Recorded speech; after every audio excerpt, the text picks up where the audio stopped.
자, 계속해서 포화성 분포를 공부하도록 하겠습니다. 이제 포화성 분포는 6장에서 우리가 배우는 마지막 확률 분포가 돼요. 지금까지 배운 분포가 일반 분포 배웠고, 이항 분포 배웠고, 그 다음에 초기화 분포 배웠고, 이제 네 번째로 포화성 분포를 배웁니다. 포화성 분포는 이것도 어떤 면에서 보면 이 이항 분포랑 조금 비슷할 수도 있는데 이건 조금 파라미터나 이런 게 달라요. 그렇죠? 자, 어떤 구간 안에 어떤 횟수의 사건이 발생할 확률에 대한 분포다. 그렇죠? 어떤 구간 안에 어떤 횟수의 사건이 발생할 확률에 대한 분포. 여기서 구간은 시간이 될 수도 있고, 거리가 될 수도 있고, 지역이 될 수도 있고, 분량이 될 수가 있습니다. 자, 포화성 분포의 가정은 어떤 거냐? 어떤 사건에 대한 발생 횟수는 그 구간의 크기에 따라 비례적으로 커진다는 얘기예요. 그래가지고 시간으로 따지면 1시간에 몇 번 발생하느냐, 사건이. 그게 1시간에 몇 번이면 2시간에는 1시간에 발생하는 그의 2배가 발생한다고 가정을 하고, 뭐 하루 같으면 1시간에 발생하는 거에 곱하기 24시간만큼 발생한다라고, 그러니까 비례해가지고 늘어난다는 얘기예요. 그렇죠?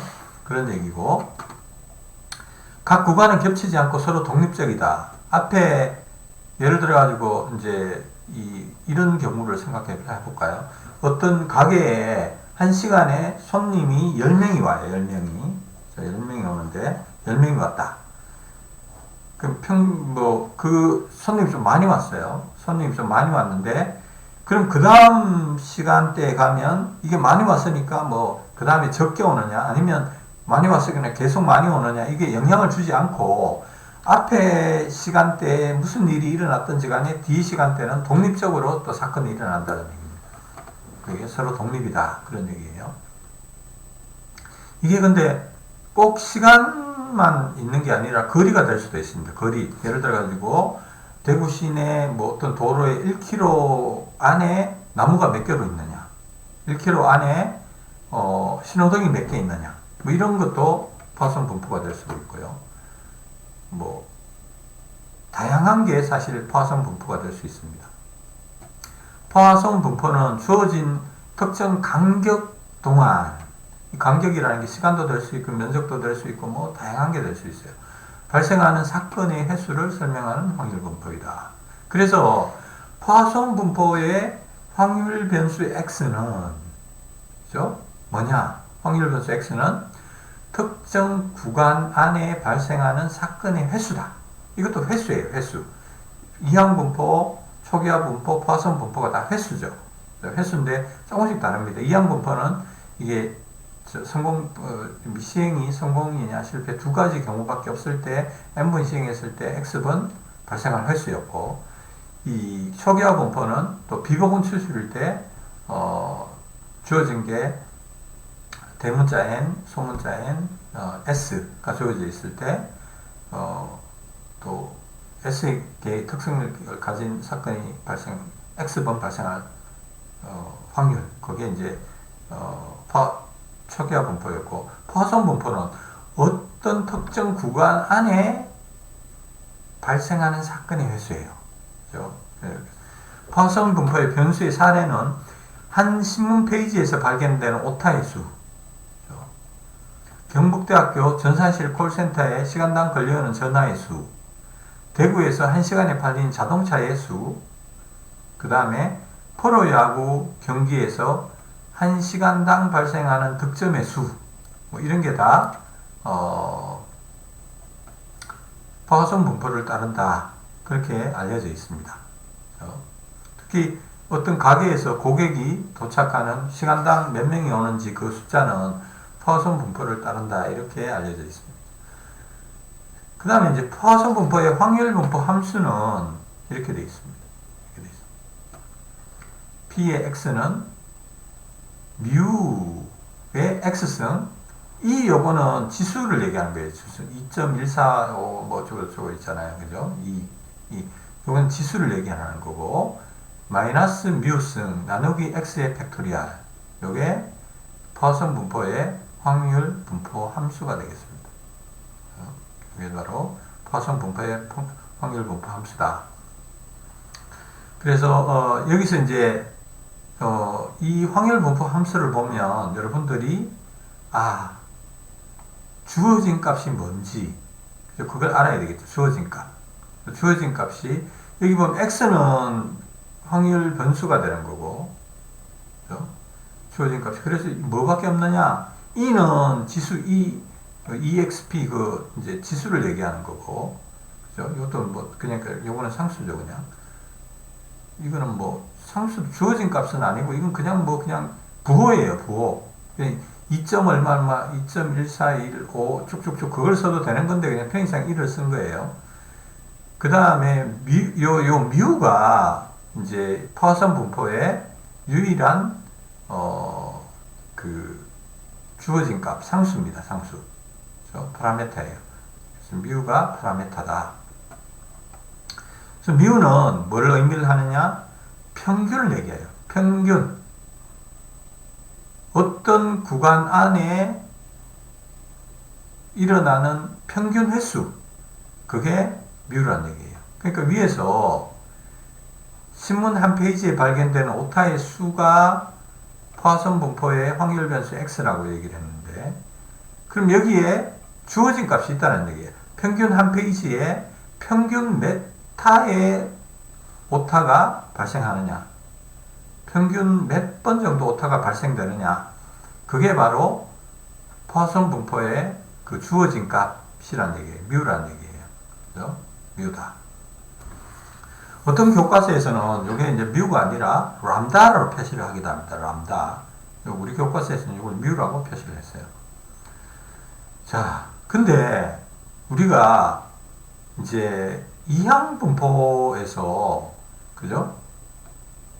이항분포에서 이 뮤는 n 곱하기 파이였잖아요. n 곱하기 파이. 그죠? 그래서 포화선 분포는 사실 그 이항분포의 n 곱하기 파이가 뮤가 되는데 그거하고 같은 개념이에요. 그죠? 같은 개념이다. 그래서 뮤를 구할 때 뮤가 주어질 때 n 곱하기 파이로 주어질 수도 있습니다. 특정 구간 내 평균 사건 발생 확률 뮤는 이항분포로부터 계산될 수도 있습니다. 뮤는 n 곱하기 파이고 n은 시행횟수, 파이는 성공 확률. 그죠? 근데 포화선 분포의 하나의 재밌는 특징은 포화선 분포는 평균과 분산이 같습니다. 그죠? 평균과 분산이 다 뮤예요. 뮤고 n 곱하기 파이. 근데 문제에 따라서 뮤가 바로 주어질 수도 있고 n하고 파이가 주어질 수도 있어요. 그러면 자, 어떤 문제가 이렇게 주어져 있어. 아까 내가 이제 문제를 읽고, 그죠? 이제 문제를 읽고 이게 뭘 묻는 문제인지를 여러분들이 빨리 파악을 해야 되는데, 문제를 뚝 주어진 걸 보니까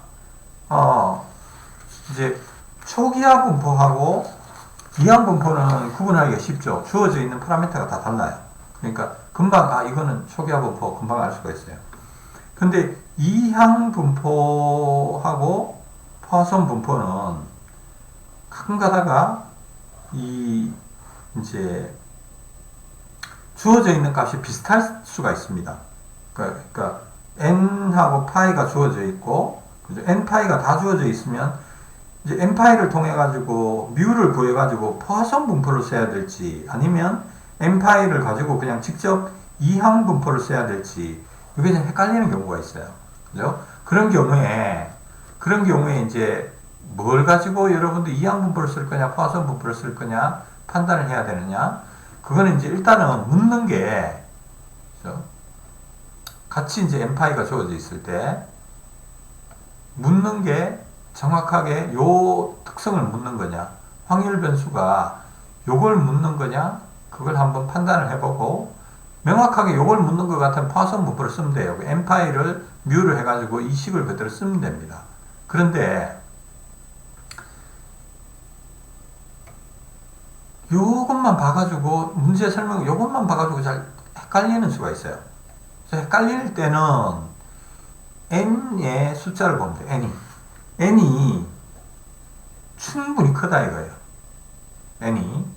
n이 엄청나게 큰 숫자다. 예를 들어 큰 숫자라는 게 50 이상이다. 그죠? 아니면 30 이상이다. 한 100대다. 100개가 넘는다. 이러면 그거는 무조건 이항분포가 아니라 포화성 분포인 거예요. 그래서 n이 굉장히 큰 경우에는 이거는 무조건 포화성 분포를 써야 됩니다. 그 경계라는 거는 딱히 없어요. 딱히 없고 여러분들이 알아서 판단을 해야 됩니다. 판단을 해야 되는데 만약에 이게 경계 이게 적으면 적을수록 n이 적으면 적을수록 이항분포를 쓰면 돼요. 근데 n이 한 30 정도 된 전위에서 이제 포화성 분포를 쓸 거냐 이항분포를 쓸 거냐 그게 이제 갈라지는데 예를 들어 가지고 이제 30 전후에서는 이항분포를 쓰나 포화성 분포를 쓰나 확률 값이 비슷하게 나옵니다. 그래야 되겠죠. 그죠? 근데 n이 좀 적을 때 n이 30보다 더 적고 막 20보다 더 적은데도 그걸 포화성 분포를 쓰면 이항분포를 안 쓰고 포화성 분포를 쓰면 확률 값이 좀 차이가 많이 날 수가 있어요. 그죠? 그렇게 한다. 자, 요 예제를 한번 보겠습니다. 노스웨스턴 항공의 수화물은 가끔 분실사고가 발생한다. 분실사고가 발생한다. 거의 대부분의 운항에서는 잘못 취급되거나 누락된 수화물이 없지만 가끔 한 개 정도의 수화물 분실, 그보다는 더 가끔씩 2건 정도의 분실, 매우 드물게 3건 정도의 분실이 발생한다. 그렇죠? 한 번의 운행당 분실 수화물은 우리의 평균은 0.3개라는 얘기예요. 0.3개, 0.3. 한 번 운항에 분실 수화물은 0.3이다. 이거는 이라는 계산에 기반하고 있다. 만약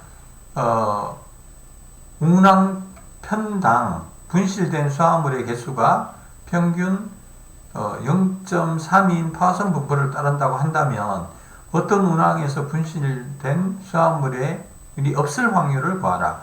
여기는 그냥 뮤를 직접적으로 이렇게 딱 줬죠. 그죠? 뮤는 평균적으로 딱 어떤 운항당 0.3개다. 이렇게 딱 주어진 경우니까 이게 n파이가 들어온 게 아니라 뮤가 직접적으로 들어왔기 때문에 이게 포화성 분포를 따른다. 이 말까지 있잖아요. 그러니까 명확하게 포화성 분포를 쓰면 되죠. 포화성 P는 0 해가지고 X가 0인 값을 구하면 되고 뮤는 0.3 이걸 그대로 집어넣으면 0.7408이 나옵니다. 그죠? 이건 너무 쉬운 문제입니다. 그죠? 자, 이거를 또 엑셀로 한번 해보도록 하겠습니다. 엑셀로. 이건 너무 쉬우니까 금방 뮤가 0.3이라는 얘기. 0.3. 그 다음에 요 확률 분포 함수를 카피를 하겠습니다. 편의상.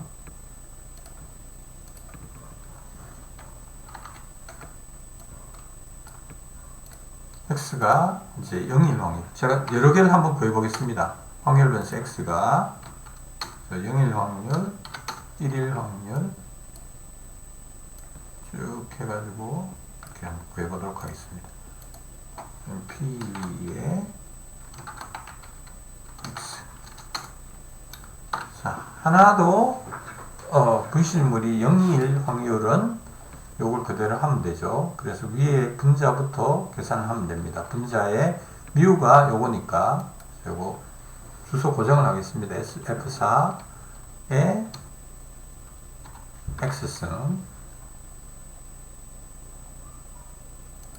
x승 곱하기 요거이 뭐냐면 지수를 하는 그 엑셀의 함수는 exp입니다. exp에 2의 마이너스 뮤승이죠. 그래서 마이너스 뮤 이것도 주소 고정을 하겠습니다. 이렇게 하면 이제 분자가 다 계산이 됐죠. 분자가 다 계산이 됐고 나누기 분모 x 팩토리얼 이건 팩트라는 함수가 있었죠. 우리 팩트 함수. 자, 이렇게 하면 그 확률 우리가 아까 구했던 요거는 이제 지우겠습니다. 요거 지우고. 자, 요거를 그러면 한 개가 분실될 확률, 두 개가 분실될 확률, 이 각각 더하면 어떻게 되느냐? 쭉, 이걸 그냥 쭉 카피만 하면 되겠죠. 자, 이렇게 나오는데, 그래서 이 이제 포화성 분포를 이렇게 보면, 이 그래프를 한번 그려볼까요?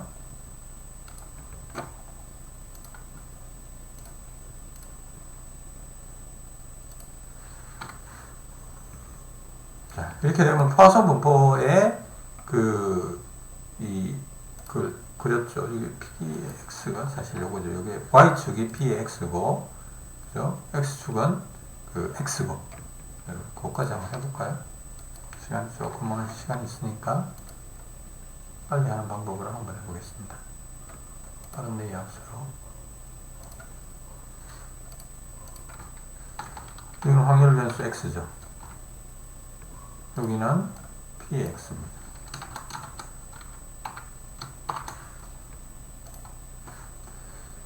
자, 값표시는 생략하겠습니다. 자, 포화성 분포를 보면 이 극단적으로 꼬리가 이렇게 긴, 그죠? 오른쪽으로 스퀴니스가 극단적인 양의 값을 가지는 그런 형태의 모양을 하고 있습니다. 그런데 이것도 이제 이 미우 값이 뭐냐에 따라 가지고 이제 달라지겠습니다. 미우 값이 뭐냐에 따라 미우 값을 내가 한번 바꿔보겠습니다. 미우 값을 1로 바꿔요. 그러면 이 모양이 또 달라지죠. 그죠?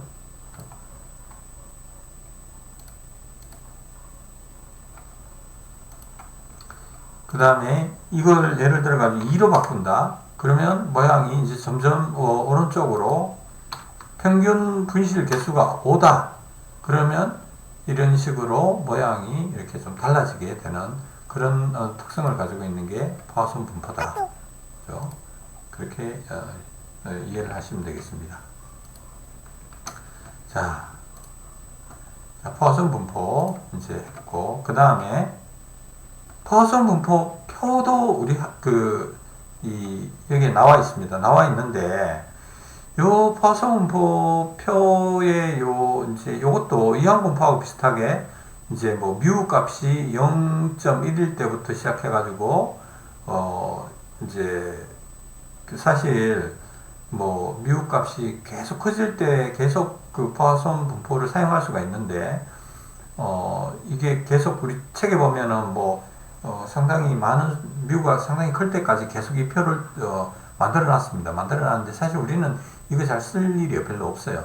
그러니까 이거는 일단 넘어가도록 하겠습니다. 나중에 표 쓰는 거는 연속 확률 분포 있어요. 정규 분포, 그 다음에 뭐 F 분포, 그런 분포들은 다 이제 표를 쓰게 됩니다. 그런데 여기서는 표를 쓸 필요가 없어요. 포화성 분포의 모양도 역시 이제 뮤 값에 따라 가지고 모양이 많이 달라지더라. 뮤 값이 커지면 커질수록 약간 대칭인 모양으로 가더라. 자, 그 다음에 이제 포화성 분포에 대해 가지고 여러분들이 이제 잘 틀릴 수 있는 문제를 한번 풀어보겠습니다. 연습 문제 62번입니다. 62번. 거기 중에서 사실 여기 이제 제가 나오지 않는 문제는 안 나왔는데 포화성 분포하면 아까 그 비례하는 특징이 있다 그랬잖아요. 그죠? 그래서 그걸 가지고 문제를 내가 하나 추가를 해봤습니다. 그걸 한번 같이 풀어보도록 하겠습니다. 그 전에 자, 그럼 포화성 분포도 좀 정리를 하고 가볼까요? 내가 어떤 확률 분포하면은 이제 이런 것들을 다 이해해야 된다 그랬죠. 그죠? 확률 변수 x의 의미, x의 범위, 확률 분포 함수, 주어진 값, 평균과 분산, 이걸 알아야 된다 그랬는데, 자, 그럼 포화성 분포의 확률 변수 x의 의미는 뭘까요? 포화성 분포의 확률 변수 x는 어떤 구간, 그 구간이라는 게 그 구간이라는 것은 면적이 될 수도 있고, 시간적인 게 될 수도 있고, 그 다음에 어떤 다양하게 될 수 있다 그랬죠. 그 다음에 거리도 될 수도 있고, 어떤 구역이 될 수도 있고, 뭐 아까 같이 책 한 장이면 뭐 책 한 장 안에 들어가는 것도 될 수가 있고, 그 어떤 구간 안에 어떤 사건이 발생한 횟수라고 그랬죠. 어떤 구간 안에 어떤 사건이 발생한 횟수, 그게 확률 변수 x입니다. 그러면 이 포화선 분포의 확률 변수 x의 범위는 뭐가 될까요? 가질 수 있는 값의 범위는, 포화선 분포의 확률 변수 x의 범위는 어떻게 되느냐? 분명히 이것도 횟수니까 뭐 0보다 더 작을 수는 없겠죠. 0보다 작을 수는 없고, 횟수니까 0이 당연히 될 수가 있고 0, 1, 2 이렇게 쭉 갈 수가 있는데, 초기화 분포하고 이항 분포는 이렇게 상한선이 딱 있었습니다. 그죠? 몇 개까지 이렇게 딱 되어 있었는데, 이 포화선 분포는 어떨까요? 포화선 분포에 가 가질 수 있는 값의 상한값이 있을까요? 없을까요? 없습니다. 예. 포화선 분포는 우리가 가정하기를 어떤 특정 구간 안에 어떤 사건이 무한대로 일어난다라고 가정을 해요. 무한대로 일어난다고 가정. 그런데 실제로는 무한대로, 예를 들어가지고 대구시에 교통사고가 발생할 횟수가 이제 우리가 그를 포화선 분포로 구한다 이거예요. 그러면 이 대구시에서 하루에 발생하는 교통사고의 건수, 그게 이제 평균 뮤가 주어져 있겠죠. 그 과거 데이터로부터 그걸 구할 수가 있는데, 그게 이제 뮤고, 그 뮤에서 뮤를 가지고 그 이제 x, 그럼 한 건 일어날 때, 두 건 일어날 때 확률을 구할 수가 있는데, 대구시의 인구가 200만이기 때문에 이게 뭐 무한대로 계속 늘어날 수는 없겠죠. 교통사고가 예를 들어가지고 몇십만 건, 몇백만 건 늘어나진 않잖아요. 그런데 이제 이론상으로는 가능하다라고, 포화선 분포의 확률 변수 x의 범위는 0에서부터 무한대다 이렇게 가정을 합니다. 가정을 하는데, 포화선 분포 우리가 아까도 봤듯이 그 평균 주위에서만 확률을 가지고 평균을 좀 많이 벗어나면 확률이 거의 0이 됩니다. 그죠? 거의 0에 가까워요. 그게 이제 그걸 볼 수가 있는 게 이 그림이라고 할 수 있습니다. 이게 평균이 어떤 구간 안에서 평균 발생 횟수가 5번이라 이거예요. 5번이면 요 5번 주위에서는 확률이 좀 높게 나오는데, 이게 커지면 5보다 훨씬 더 커지면 그때는 확률이 거의 0의 값이 나오는 거예요. 17일인 것 같으면 이거는 뭐 엄청나게 작은 숫자가 이렇게 나오니까요. 그죠? 그러니까 이론상으로는 확률 분포 함수, 포화선 분포의 확률 변수 x는 0에서부터 무한대 값을 가진다. 그렇지만 실제로는 요 평균 주위에서만 높게 나타나고 나머지는 좀 굉장히 적은 값이 나온다. 그렇게 이해를 하면 되겠습니다. 자, 그래서 포화선 분포의 확률 변수 x의 범위는 이제 0부터 무한대까지다. 확률 분포 함수는 아까 그 식 있죠? 식 기억나죠? 자, 그거. 그 다음에 주어진 값은 뭐가 될까요? 포화선 분포의 그 파라미터 뮤죠. 뮤 또는 n파이로 주어질 수도 있다. 우리 그 교과서에 보면 n파이로 주어진 그런 예제들이 몇 개가 있습니다. 그걸 한번 풀어보시기 바랍니다. 그 다음에 평균과 분산은 뭐였죠? 평균과 분산, 평균이 주어져 있으니까, 포화선 분포는 평균이 주어져 있으니까 평균은 뮤고, 분산은 뭐였어요? 분산도 뮤. 표준 편차는 뮤를 루트를 씌우면 표준 편차. 그렇게 되는 거죠. 그래서 이제 포화선 분포를 다시 한번 이렇게 리뷰를 해봤습니다, 우리가. 그리고 이제 연속 문제를 한번 풀어보겠습니다. 연속 문제를. 자, 시간당 2통의 이메일을 62번 문제, 연속 문제 62번입니다. 62번 문제를 이렇게 보면 시간당 어떤 회사에서 2통의 이메일을 받아요. 이메일을 받는데 이제 4시와 5시 사이에 한 통의 이메일을 받을 확률은, 요거는 그대로, 그러니까 시간당 2통의 이게 평균 시간당 2통의 이메일을 받기 때문에 뮤가 2란 얘기죠. 시간당. 그럼 4시와 5시 사이에, 요거 1시간이죠. 1시간에 한 통의 이메일을 받을 확률, 요거는 뭐 너무 쉽죠. 그대로 P는 X는 1일 확률을 구하면 되니까, 이때 뮤는 2를 넣어가지고 x는 1을 넣고 해서 구하면 확률을 구할 수가 있어요. 이거는 교과서에서 나오는 굉장히 평범한 문제가 됩니다. 그런데 문제가 이렇게 나올 수도 있어요. 내가 아마 퀴즈나 여러분들 시험 볼 때 이렇게 문제를 내지 않을까 싶은데, 하루 8시간 근무할 때 하루에 이메일이 12통의 이메일을 받을 확률은 얼마냐.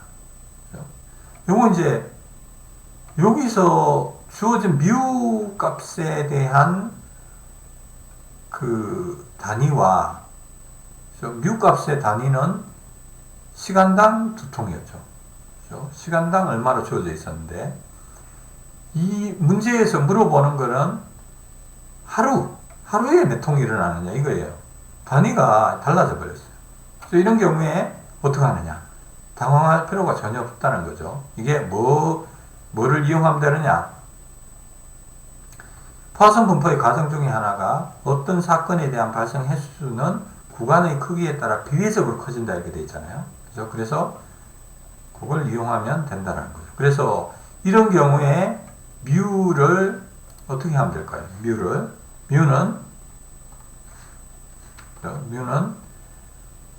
시간당 2통이 도착하고 하루에 8시간 근무를 하니까, 그러니까 2 곱하기, 그죠? 2 곱하기 8. 이렇게 하면 하루에 16.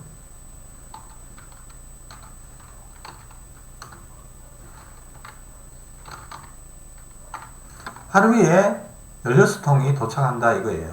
그죠? 도착한다. 그러면 하루에 16통 도착하는데 12통의 이메일을 받을 확률은 얼마냐? 그걸 계산하면 되죠. 그래서 이거는 그대로 이걸 이용해가지고 계산하면 됩니다.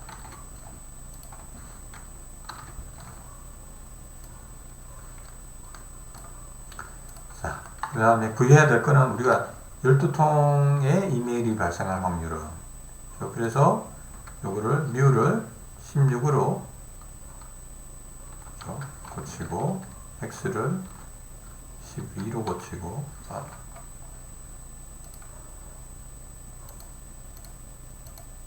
식은 그대로 놔두고 요걸 고치겠습니다.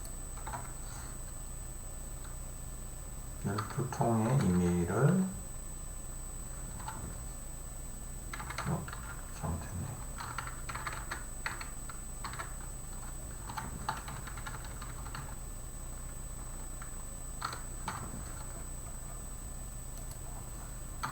요걸 구하면 되는 거죠. 그죠? 요거는 엑셀을 통해 가지고 구해볼까요?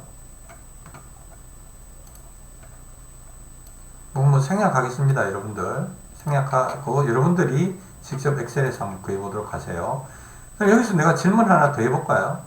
그러면 자, 여러분 여기서 이제 같습니다. 하루 8시간 근무할 때 하루에 5통 미만의 이메일을 받을 확률. 이걸 한번 구해보도록 하겠습니다. 하루 8시간 근무할 때 5통 미만의, 5통 이하라고 할까요? 이하. 좋다. 이하라고 합시다. 이하의 이메일, 미만이라. 미만의 이메일을 받을 확률. 자, 요걸 한번 구해보겠습니다. 요거는, 자, 뭐 이거는 어떻게 식으로 표현하면 이렇게 되겠죠. 식으로 표현하면,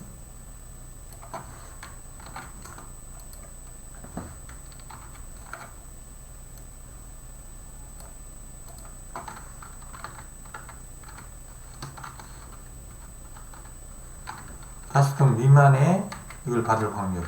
그래서 이게 되고, 이거는 뭐하고 같습니까? 그죠? 이거는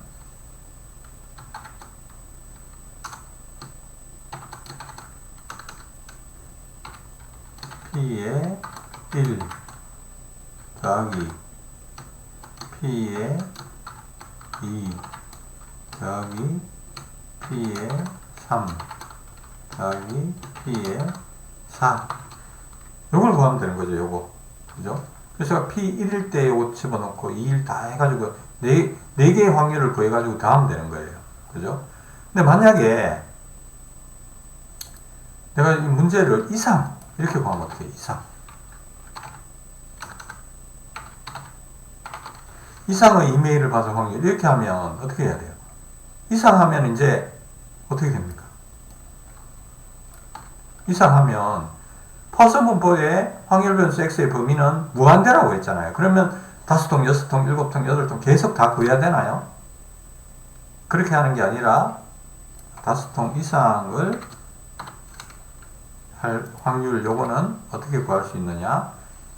1 빼기 1 빼기 예.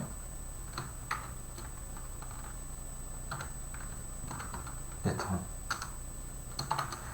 이렇게 해버리면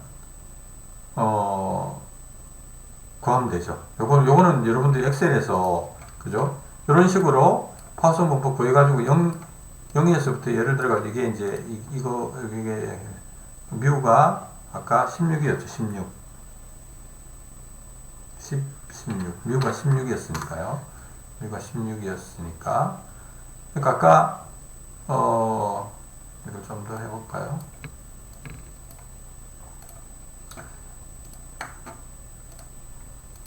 그래프는 지우도록 하겠습니다. 자, 그랬을 때